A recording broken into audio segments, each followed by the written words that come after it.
Anna, bad, good or bad? I hope you didn't end broadcast. What did you say I should do? I say leave the studio, don't end it.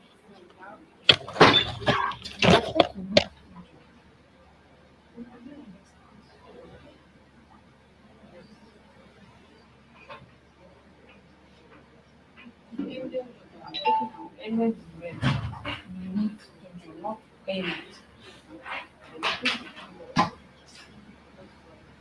Good morning. It's not showing.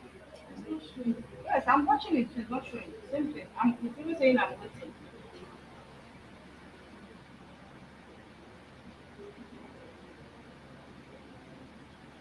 You entered the second one.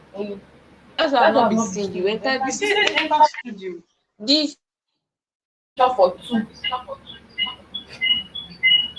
That's where you went to. You not show for two or for one. Just face it, please. Don't worry. You can get out of here.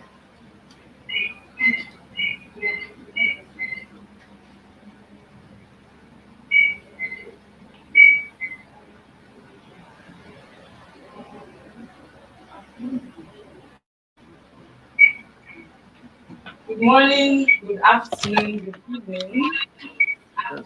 from whatever time zone you're joining us from. My name is Oyinlade Adiola, and I'll be moderating this panel session. I welcome you to the Women and Sports Dialogue 2022. It is an annual convergence of sports enthusiasts, gender advocates, where we learn and relearn and unlearn vital information on how we can use sports for of the Sustainable Development Goals. Thank you. I would like to invite the Executive Director of Film Foundation for our opening remark.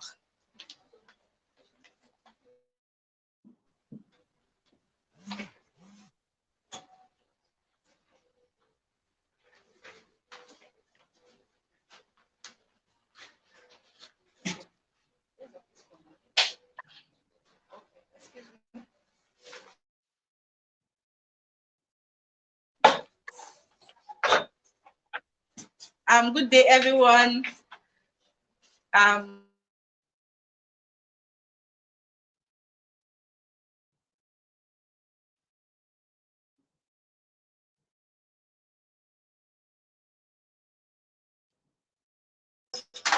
it's showing unstable internet.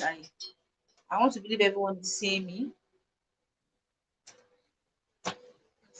Um, Good afternoon, good morning from wherever you're watching from. Welcome to the second edition of Women and Sport Dialogue. And we decided to make it, virtual this year because last year it was physical with Eve turn up from the world of sport for people all over the in the country, and also we had people from the international community joining us last year. But this year we thought to do it virtually because of our international speakers that to be because of the time frame and the time constraint we were unable to bring them in this year this time around. So that's why we're doing virtually. Thank you so much for joining us, and I will read my speech. And welcome to 2022 Women and Sport Dialogue. It's an honor to speak with you all as we begin this webinar. Sport, as we know, has transcended generations. It has impacted billions of lives in different areas of societies, and we have unarguably seen its impact, especially in the area of gender equality and movement building towards the achievement of the Sustainable Development Goals. And as we know that the SDGs is is the target and focus is for 2030. So we have like 8 small years to go, and we are looking at using sport as a tool in within the next 8 years to achieve the SDGs. And I dare to say that sport has immensely contributed to ensuring that no one is left behind by 2030.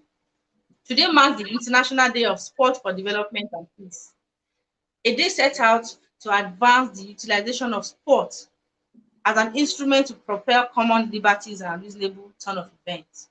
This year is themed Securing a Sustainable and Peaceful Future for All. The contribution of sport, it emphasizes the importance of a better future for the human race. Sport has the ability to change the world, as we know. It is a basic right and a useful asset to reinforce social ties and advance practical turn of events and harmony, as well as inclusion and regard for all.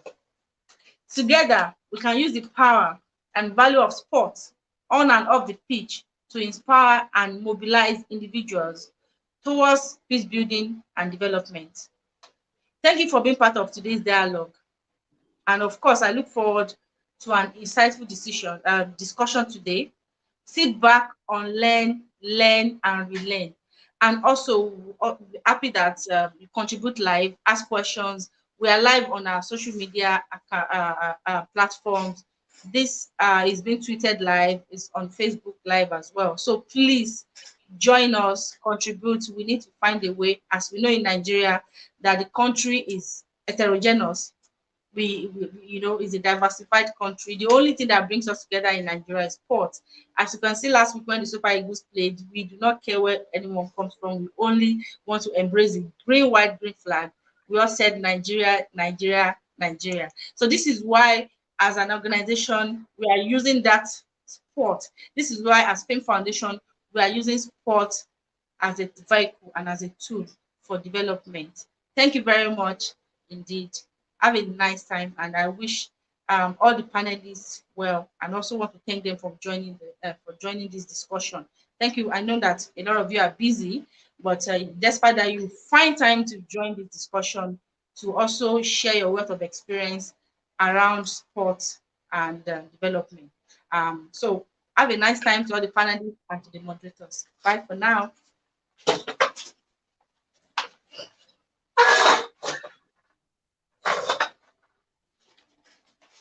Thank you for the beautiful speech, the beautiful opening remark. We have all seen how impactful sports has been in every institution of society. We cannot deny that sports is that platform that brings everybody together without us concentrating on our divides. Today, I have with me here a renowned lawyer, a sports lawyer, very passionate about advancing sports in Africa. His name is Barrister Amobi Ezeaku. I would like if you can tell us more about it. Thank you so much. My name is Amobi Ezeaku. I'm the head of sports section at Lexetas LLP. Lexetas has its headquarters in Lagos, the head office. I was the team manager and transfer matching system manager of Rangers International Football Club of Enugu from 2016 to 2021. I was also a special rapporteur to the Players Union of Nigeria, and I had my stint at the Nigerian Professional Football League Player Status and Arbitration Committee. Currently, I am taking some courses with the UEFA Academy, and as well, I am an enthusiast when it comes to sports development, especially football, and particularly when it has to do with women football. Thank you. Thank you. I must say those are laudable achievements. In fact, I am envious of your accomplishments. Over the years, we have seen how the utilization of sports has been in many spheres of the society. But I want to ask you that what do you think is the connection between sports development and peace? The connection between sports development and peace, they are so massive. Okay. Sports has a lot of role to play when it comes to peace building. Okay. We will take sub-Saharan Africa, for instance. We will take a country like Nigeria, where you have sports lovers. The idea of peace resonates when you talk about sports, because you cannot partake in sports in an environment of rancor. It is saddening to note that because of certain political and environmental issues, that we are now bedeviled by a lot of issues that are even beyond human comprehension and control. But the truth remains that sports remains the bedrock upon which peace would prevail. We can go as far as Ivory Coast many years ago, when we had the division between the northern and southern Ivory Coast. It took a certain Didier Drogba to raise a voice, to raise a hand, and peace was restored. We can go as far back as the 8th century BC when we want to talk about the Olympic truce. The origin of the Olympic truce was to the effect that 7 days before Olympic Games, warring countries would put down their guns, would put down their arms, would put down their ammunition, just for the sake of a successful Olympic game. And 7 days after the Olympic Games, just to enable athletes, participants, people who have traveled for such Olympic Games to get back home in one piece. That is the power of sports when it comes to peace building. That is the power of sports when it comes to uniting the world. The United Nations understand this, and that is why they've mapped out certain policies connecting the use of sports to peace building, to sustainable development. And we cannot but speak about this.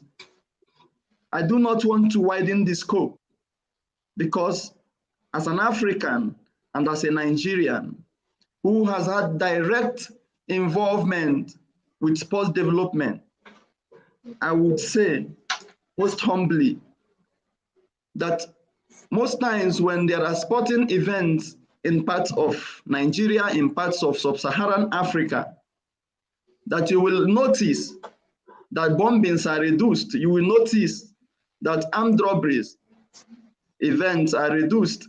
You will notice that negative vices are reduced until such tournaments, until such games are over.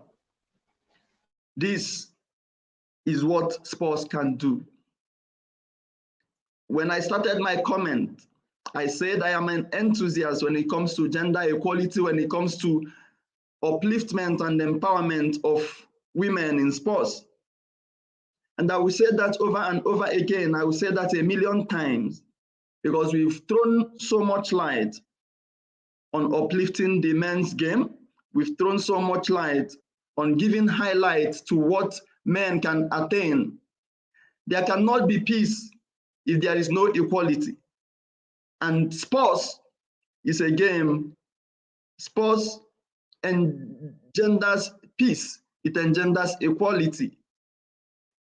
In a nutshell, I believe that if we are intentional about utilizing the machinery of sports, I believe that if we are intentional about understanding the power that sports has, especially in sub-Saharan Africa, that we are going to enjoy, we are going to reap the fruit that comes from peaceful coexistence.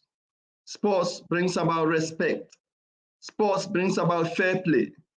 Sports brings about that spirit of understanding and cohesion. When there is cohesion, there won't be crisis. When there is respect, there won't be crisis. When integrity and transparency is upheld, there won't be crisis. All these things are the good virtues of sports.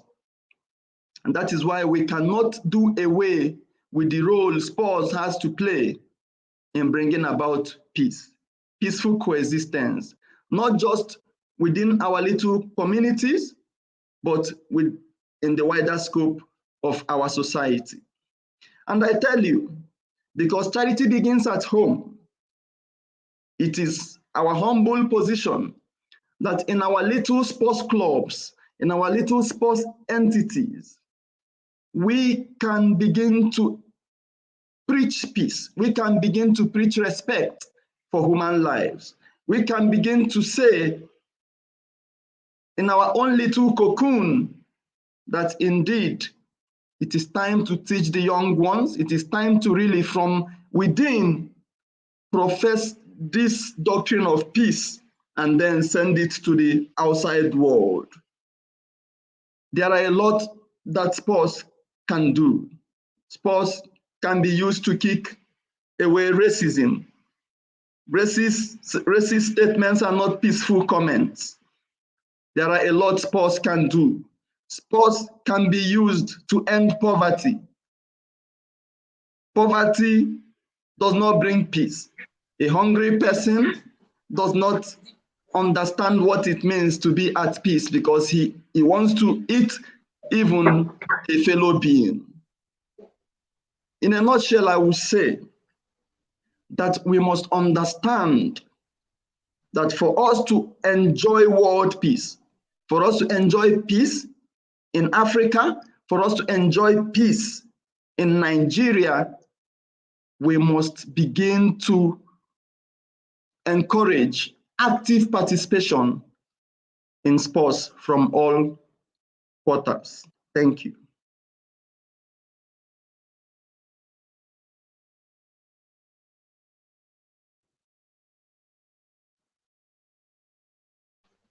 Sorry.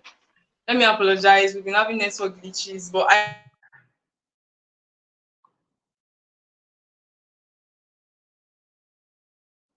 emphasized how sports can foster development and peace. But moving to development in Africa, what are the challenges in Africa and beyond in the area of peace and development?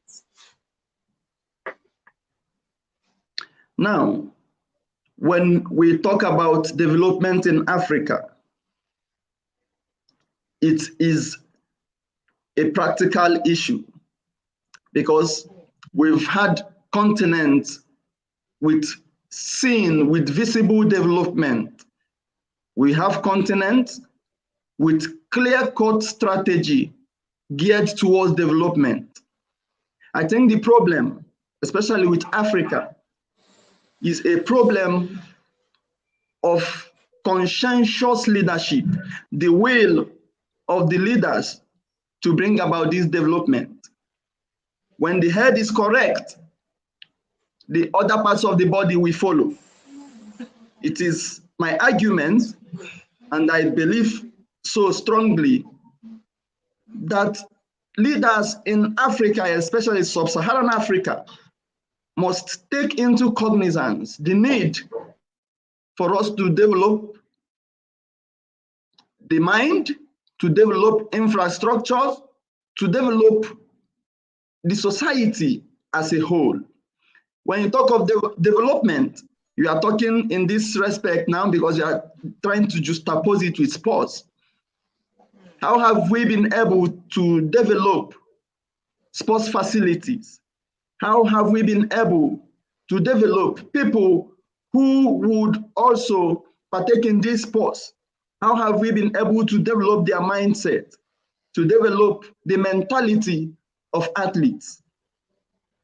Development is at the core of excellence in sports. Development must be driven, it must be visible, it must be seen. There must be clear-cut action.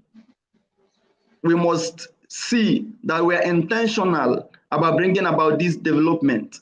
And it is not just development, but sustainable development. We are all aware of the United Nations Sustainable Development Agenda, the one built to 2030, established in 2015, giving a 15-year roadmap. The question is, from 2015 till this moment, how far have we gone in Africa towards enthroning this development and towards sustaining the philosophy behind this development? So I would say that it behoves on the ruling class to first show direction, to first show a sense of leadership, practical leadership, to show that we can develop infrastructure, to show that we can build capable minds, to spearhead the leadership of organizations, to maintain these infrastructures, to implement policies aimed towards making sure, towards maximization, towards the utilization of these infrastructures, towards the utilization of these structures, of these developments. So I would say, in a nutshell, that the answer to this, in as much as it may not be exhaustive, must be said clearly that it has to come from the ruling class and it will trickle down. It is not rocket science. Sustainability is a big challenge in Africa. Development comes, are we able, do we have the free will, do we have the will, do we have the willpower to sustain this? That is the question begging for answer.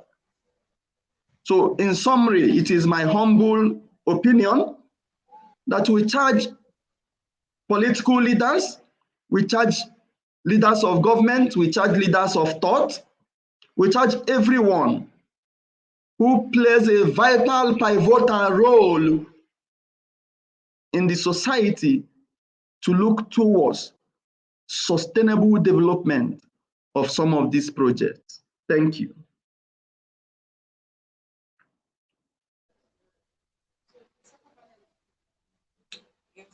Thank you, Barrister Amobi, for brilliantly pointing out how we need good and effective leadership to, ensure nobody is left behind by 2030. And by that, I mean contributing to the achievements of the Sustainable Development Goals of the United Nations. Now, I want to ask that what is the role of sports in fostering peace and partnerships among the nations of the world? How do you think sports can be used to orchestrate alliances for development and peace among the nations of the world? Peace, simply put, is the absence of conflict, the absence of crisis. Sports can play a big role towards ensuring that this balance of peace is maintained. It is no longer news that Russia invaded Ukraine. It is no longer news also that some sports entities have shown solidarity, global solidarity to the Ukrainians. It is no longer news as well that over the course of history, there has been occasions where sports have arisen to make sure that peace is maintained. How can sports be used as a tool to ensuring that nations continue to live in peace? We go back again. We elect leaders. Leaders speak for us. Leaders take decisions for us. Leaders must understand that citizens thrive better in an atmosphere of peace. That citizens thrive better when there is no rancor, when there is no crisis. In so many ways, we can use sports to make sure that peace continues to reign in the 21st century. Mind you, I made an allusion to the Olympic truce, 8th century BC.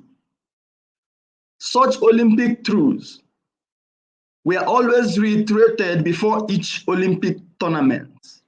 I remember before the Atlanta 96 in Georgia in United States, 1 week before the Atlanta 96, the Olympic truce and all the philosophies behind it were thrown to the wall. We can go back to this intentionally. We can use sports to end some of the crises. You've seen in Europe, where football players, for instance, come out to show solidarity with flags of certain nations. We've also seen in Africa, where warring factions put down their arms just to watch their country play. I will give you a practical instance. In 2016, we took a team to the northeast Nigeria, Maiduguri, to play against El Kanemi Warriors.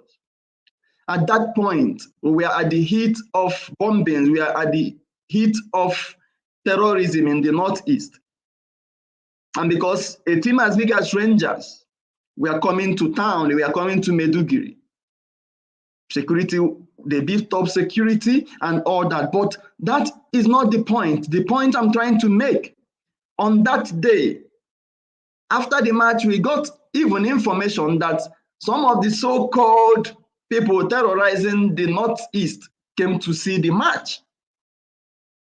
That means at that point, for 90 minutes, there were no cases of bombing, there were no cases of bloodshed. This, in its minutest form, is a practical example of what sports can do towards enthroning peace. Now, when you think critically about this, you will now understand that if we channel properly our energies towards involving, towards bringing in some of these people who had gone the wrong way into sports, that means a person is keeping guns to pick up boots. A person is keeping grenades to pick up balls. A person is keeping machetes to pick up a racket. A person is keeping stones to pick up a bat. A person is keeping maybe rope to kill some other person to pick up a net. That is what sports can do. We cannot overemphasize this. Sports is a tool, a strong tool for peace around the world. Is a strong tool for peace, especially in some war-torn parts of Saharan Africa. Is a tool for peace in my dear country, Nigeria. Thank you.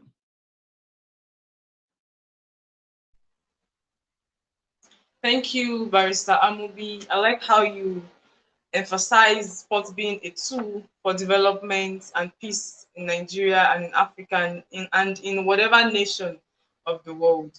But before I move to the next question, I have a question here that says, how can the Nigerian government use sports for peace and development?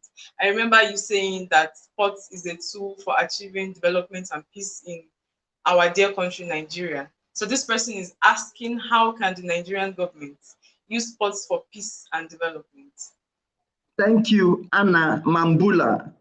Anna has asked how the Nigerian government can use sports for peace and development. We can go back to history. We can go back to the legislations. We have the sports policies. Our sports policies are so rich that it enthrones peace, it enthrones development through the use of sports. But the problem is the will to enforce the clauses of these sports policies. The Nigerian government can do this through conscientious interpretation, conscientious implementation of the letters embedded in those policies. What has happened to the inter-secondary school games? What has happened to the shell corps? What has happened to the principal corps? What has happened to lots of sports meant to engage the young people in Nigeria? Many years ago, we had stories of how people in our national teams were discovered. They were discovered from playing academicals. They were discovered from playing the principal's corps. But now, it is no longer same. We have the best policies, we have the best rules, but the problem continues to be implementation and intentional execution of these rules, of these policies. So the Nigerian government can achieve this by going back to the grassroots, by going back to what we used to have, by going back to the genesis of development in sports. How did we get the Mary Onyales? How did we get the Christian Chukwus, the Imokalas, the Segun Odebamis? How did we get these people? When you read history, you will understand that some of these people were discovered from the street. When you read history, you will understand that some of these people, some of these legends were discovered playing for their primary school or for their secondary school. And that is why we need to go back to the academicals, we need to go back to the share corps, we need to go back to the principal corps, we need to go back to lots of all those other competitions for other sports that were played at a very tender age. What has happened to swimming? Who says we cannot get the best from the riverine areas of Nigeria? There are policies. We have policies in Nigeria enthroning these things, but the problem remains implementation. The problem remains intentional execution of these beautiful policies. When policies are beautiful and are not intentionally implemented and executed, then those policies are as good as dead. So the answer to Anna's question is, let's go back to what we used to be. Let's go back to how we used to pick the best of our players. Everybody is looking at who is already a professional. Nobody wants to look at how to develop these players from the grassroots. Nobody goes to primary school games again. Because at the age of 7, at the age of 8, at the age of 9, you can discover that a child has got some athletic strength, and then you begin to put an eye on that child. You begin to develop the child. When you develop 10 of these kids from 10 different states, multiply by 37, including the FCT, you know how many you already have. I'm just being modest with these numbers. So the government, to achieve sustainable peace and development, has to go back to the grassroots, has to go back to the letters of these policies, beautiful letters of these policies, and then begin to implement them in the best way possible. Thank you.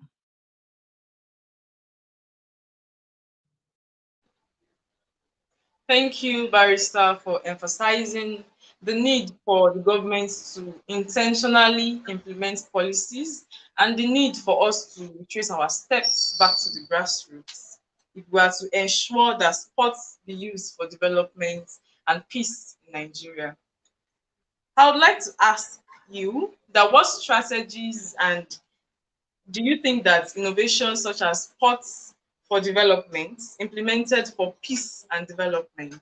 And what do you think has not been done? What can be done going forward? There can be no sustainable development without peace, and no peace without sustainable development. I think that we've not done enough. If we've done enough, we would have been able to engage the teeming youths of Nigeria, engaged in thuggery. We would have been able to engage the teeming youths of Nigeria being deceived with as little as 500 naira to kill. We would have been able to engage the many youths of Nigeria doing a lot of things that are unthinkable, unimaginable. If we've used the instrumentality of sports, we would have been able to boast of the glory we enjoyed as at 1996 in Atlanta. Some of the entities, some of the non-governmental organizations we have, some of the civil rights group we have, They are doing what they can do. But you need a conducive environment to thrive. We all need this conducive environment to thrive. Why is it that when it comes to the marathon, we leave it to Kenya, we leave it to some other East African countries? What is left for us? We've failed to understand that there is a solid platform for us to thrive. I will not dwell on this because it is visible to the blind.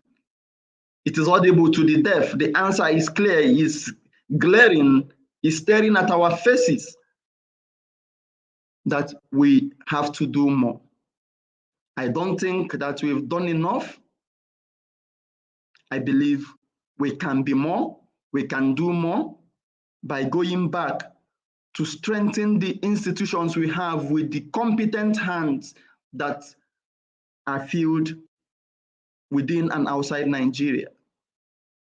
We can do more by going back to look at people with great passion, people with burning desire to make sure that the best is made out of individuals, that the best is made out of infrastructures that we have, that even the infrastructures we don't have, when they come to existence, that the best is made out of the infrastructures when they finally come to us.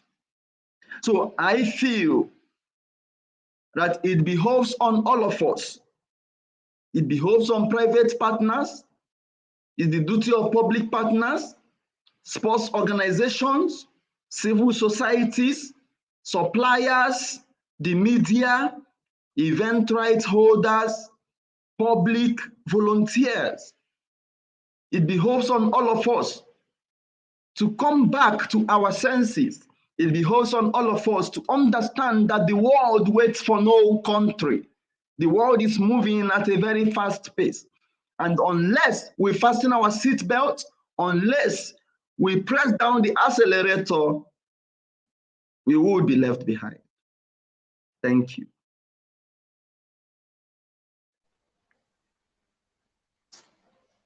That was a beautiful perspective, Barrister. Chineye is asking here that do you sincerely think that sports can cause peace and development? From the recent football match between the Super Eagles and Ghana's Black Stars, we see the match ending in more chaos than peace. And I personally want to add to this question that we saw how sports infrastructures were destroyed. So, Barrister, I'd like you to please answer Chineye's question. Thank you, Chukwuma Chinenyenwa. I would like to start by saying that when you talk about peace and development with respect to sports, it is not a one-day thing, Chinenye. Countries of the world, developed countries of the world, they put in check mechanisms to avoid hooliganism. They continue to educate fans. They continue to read the handwritings on the wall. I will tell you this. Why do you think that many years ago, Italian clubs decided to put up high fences, high wires to ensure that fans do not encroach? At that point, they were simultaneously educating the people, educating the fans about the need to maintain proper decorum in sports arenas. You created an instance, the Super Eagles and Ghana, the Black Stars game, a very high profile game. The question would be, what were the mechanisms, what were the security arrangements, what were the safety arrangements put in place? When did fan education start with respect to this game? Sports is about education. Development is about education. At the core of this, football is to build peace, but there are a lot intertwined when it comes to peace building. How have you been able, how has the authorities been able to educate some of these fans who don't understand that beyond victory, that beyond defeat, that there are more to the games. What did the authorities do? A month to the game, 2 weeks to the game. What campaigns were carried out? How were they able to conscientize the fans that this game could go either way and the consequences of encroaching could be grave? Did we do this? If we didn't do these things, as much as ignorance of these things are not excuses, but we also have a task, the task to continue to educate, the task to continue to enlighten, the task to continue on one-on-one basis, on a daily basis, second by second, to continue to let these people understand that there is need to maintain proper decorum. Again, talking about that game, because you use it as an instance, football is a game of passion, a game of emotion. And that is why you have to continue to put through the security and safety officers lots of lessons, lots of activities to let them know how to coordinate these things. And it's unfortunate, but I have argued elsewhere that the arrangement for ticketing for that match was not properly done.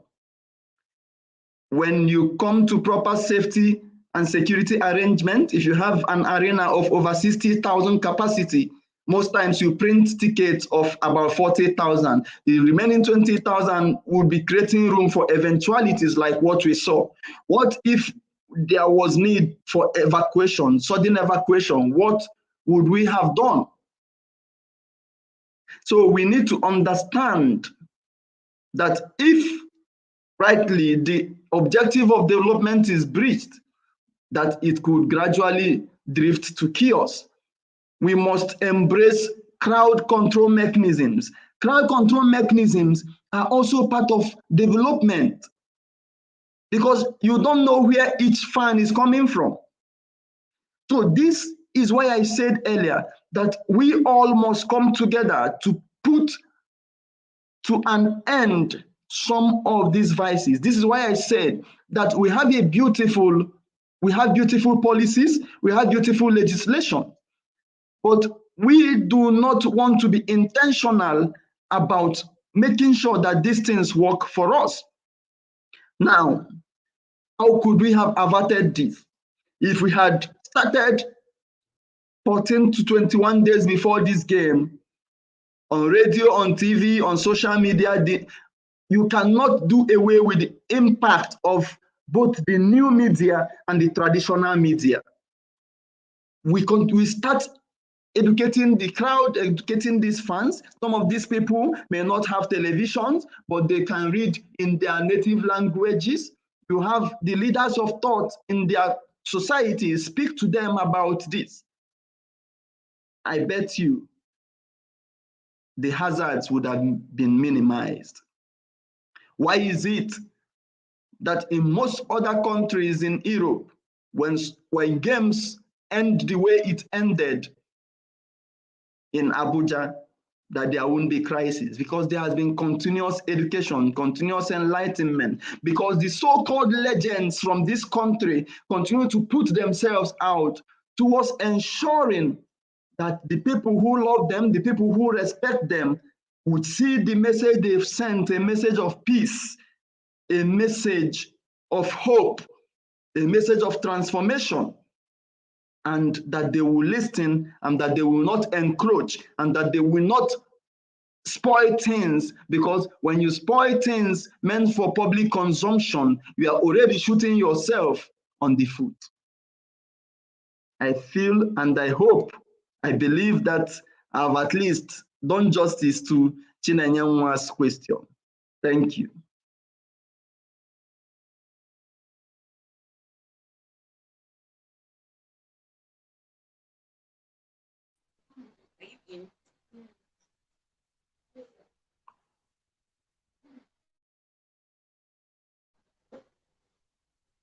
Sorry about the network glitch. Sorry about that. I must apologize for the network glitch.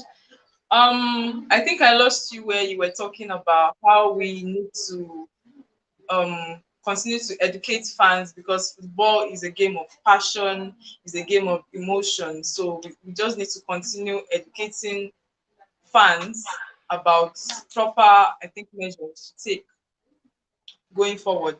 Right. There's another question here, Barrister, and it says, where do you see sports in Nigeria? Where do I see Jessica Uton? Jessica is asking, where do I see sports in Nigeria in the next 5 years? Jessica, the truth remains.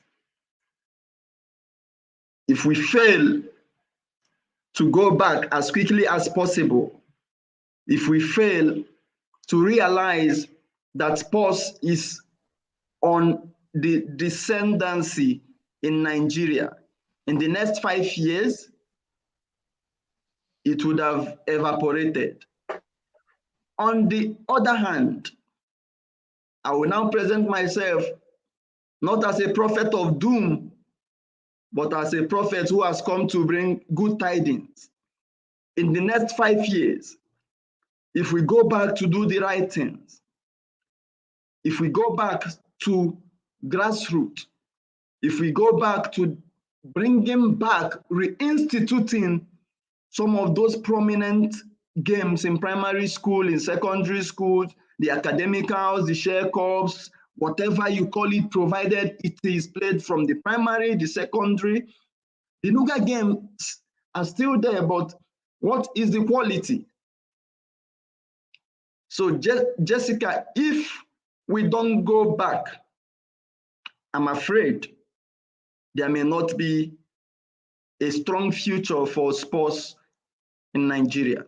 But if and when we go back and we look at some of these issues, we look at some of these challenges, and critically and sincerely, transparently find a means of tackling these challenges, of nipping this in the bud, then there is hope for the future. 5 years is a short time. This is 2022. In 5 years' time, we will be talking of 2027. Just once you close your eyes and you open, we are there. So we must go back quickly. We must understand that we need to drive the change that we want. My learned friend, Zion, he had once opined that the political motives is far beyond the zeal for greater good. Unfortunately so, the greater good should be enthroned above certain political motives. And I agree with him also that 5 years is just one tenure for a bad administration to operate. Funny as it may appear, but that is the truth. So we must understand these variables. We must appreciate the very precarious moment that we're dwelling. In our little cocoon, I say it again, we must try, we must strive to begin to ask questions. We must strive to begin to send emails, to begin to, as much as it is difficult to do, we must be seen to be doing this. When we do this, I believe that we could be headed in the right direction. Thank you.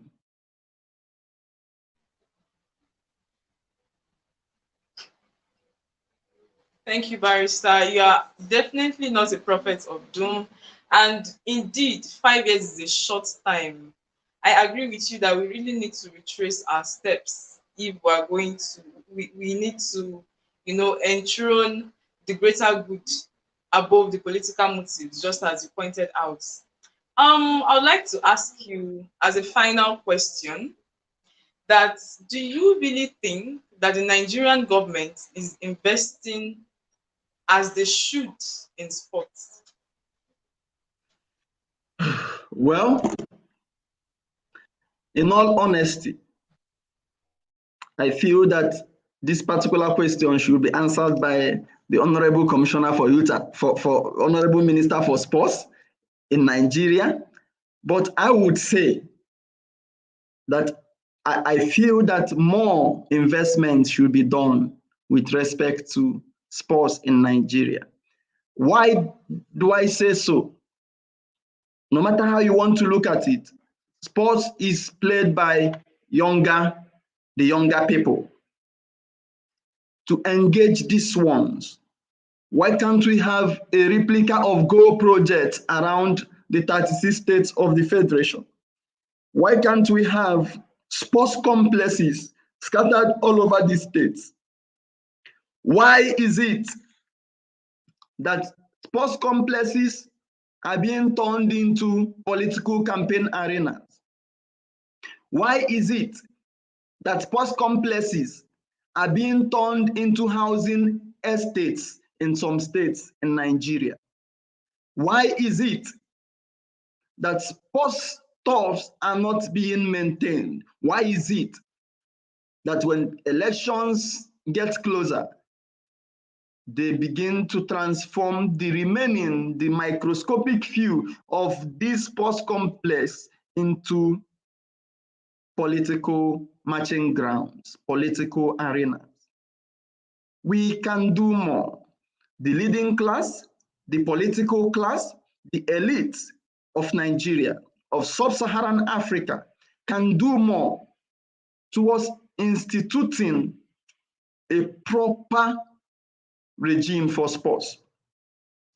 I feel that the Federal Republic of Nigeria should invest more in sports. When there is the willpower to do this, we can achieve. It shouldn't be only when elections are closed that they start to organize football tournaments. Why can't you start organizing these tournaments from day one? Why can't we invest in this from the onset? You see, the truth remains that some of the people in position of power to effect these changes understand these cravings. They understand the desires of the teeming populace. They understand the cravings. They understand that the people want to participate in sports.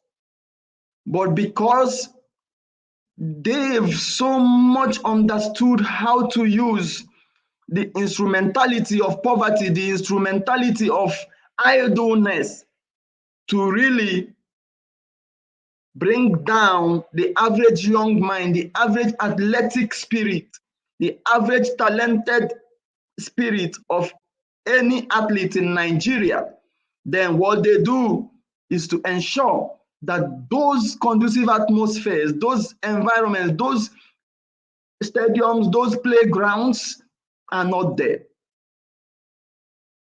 I'm making this statement to support that I feel that a lot more should be invested towards sports development. And it is not only about investing this, it's also about giving account. It is also about being accountable for what has been invested. The Minister of Sports, for instance, should be able to come to say that we have swimming pools in Rivers State, that we've built pitches in Kwara State, and these pitches are being maintained by the stadium managers.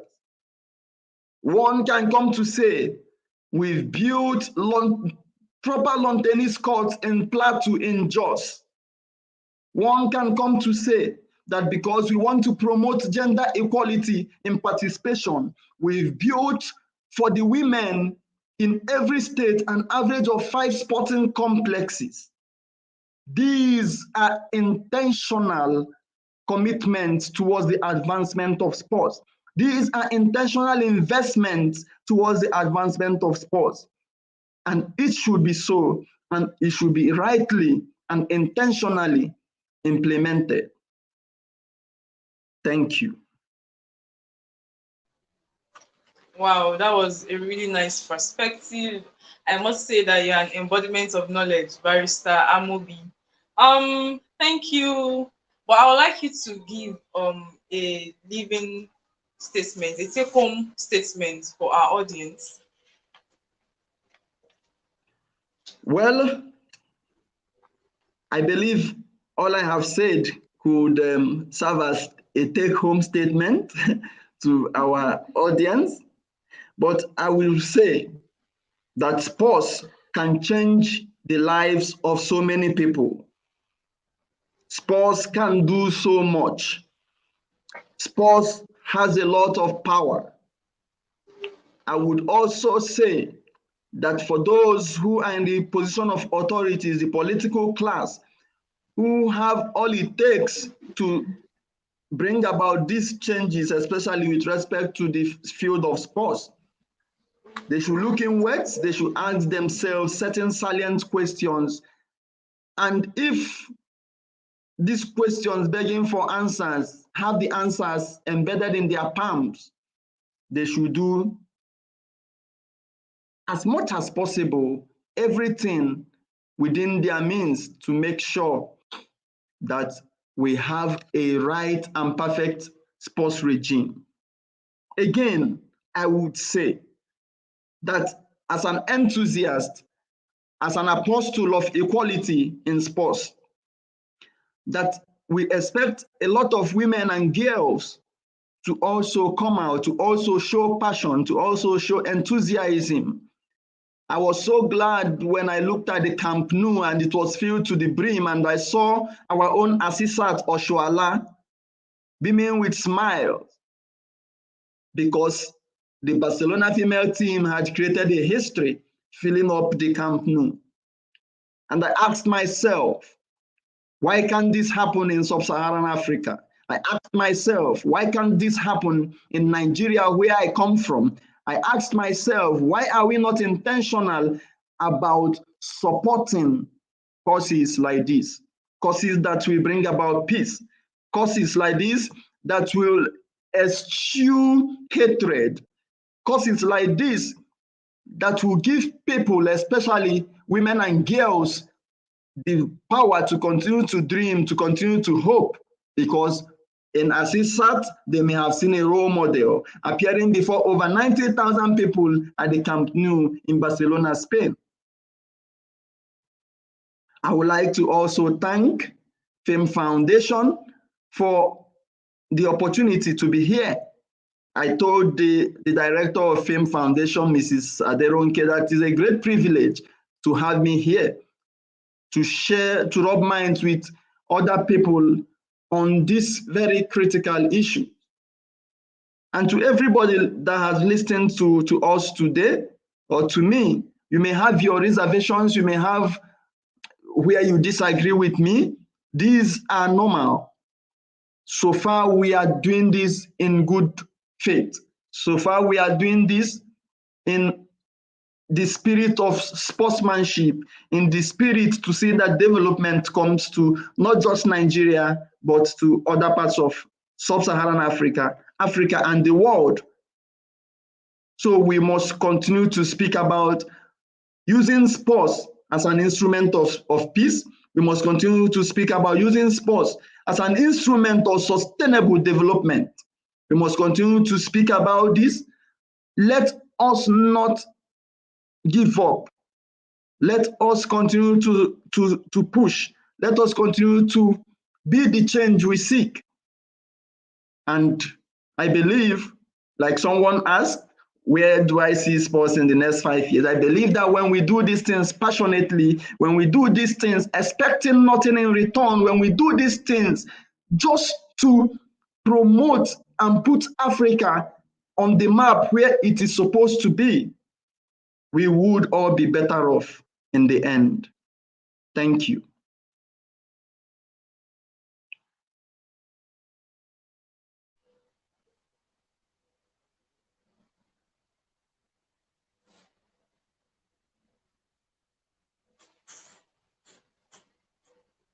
Wow, wow, wow. Thank you, Barrister Amobi, for that last final word. Thank you for honoring our invitation to speak on this panel session today. I must say that I've learned thousands of things. It's been so wonderful to tap from your experiences and your wealth of knowledge. And I hope that I for one, I'm looking forward to seeing you in the seat of the Minister of Sports, of Youth and Sport Development in the nearest future, because I think you have a lot to achieve in that position. And we look forward to having you again on this platform, maybe on sports issues pertaining to sports in the nearest future. Thank you for joining us today. And we hope that when we call on you next time, you'd oblige us. You are most welcome. It's my pleasure to always speak about sports and sports development. Thank you so much and have a lovely afternoon.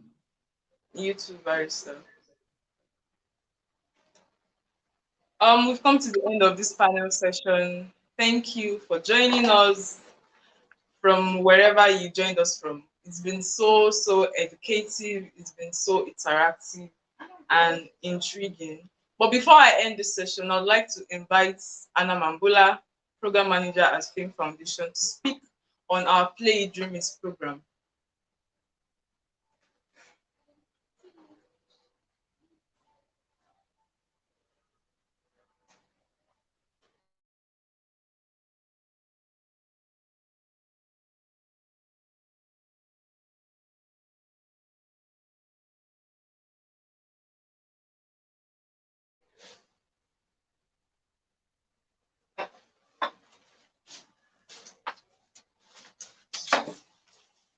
Hello, everyone. Good afternoon, good morning, regardless of which zone you are. Thank you for joining us for the Women and Sports Dialogue 2022, and a big thank you to Barrister Amobi for such an insightful conversation. I'm here to share on Film Foundation's Play Dreaming project, which is an initiative using sports as a tool to achieve the SDGs, and then with emphasis on SDG 1, SDG 3, 4, 5, 6, and 10, which is achieving gender equality, improving the general well-being, reducing inequalities, and also improving education. Also, we've impacted, I would want to boast that we've impacted a lot of lives, and especially the internally displaced girls within the FCT, within the different camps in the FCT.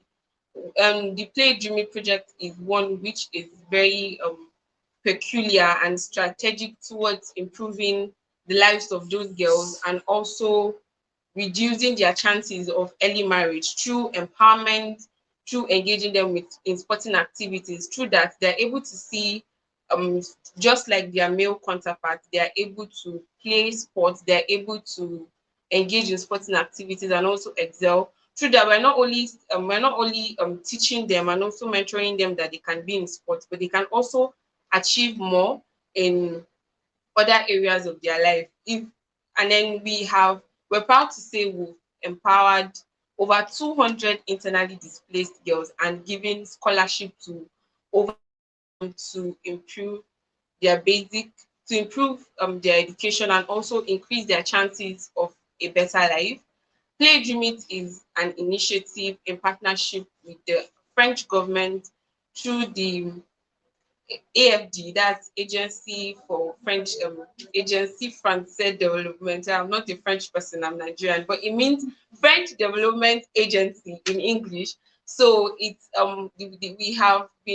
we're happy and privileged to be working with them, and they have graciously believed in our project and also funded and partnered with us on this initiative.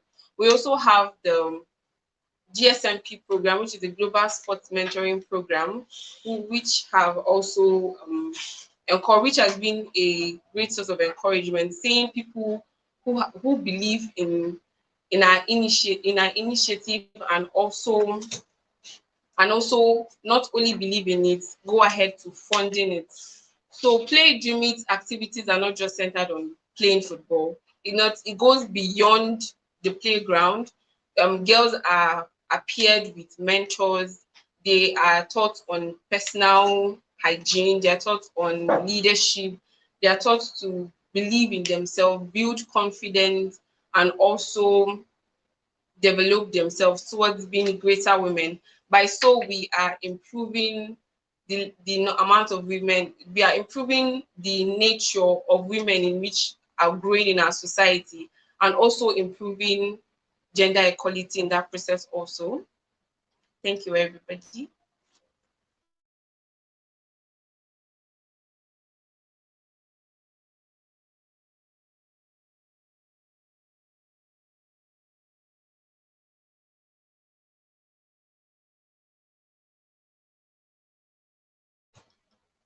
Thank you, everybody, for joining this session. We look forward to having you on the next session in the next 2 hours. Thank you very much. Bye.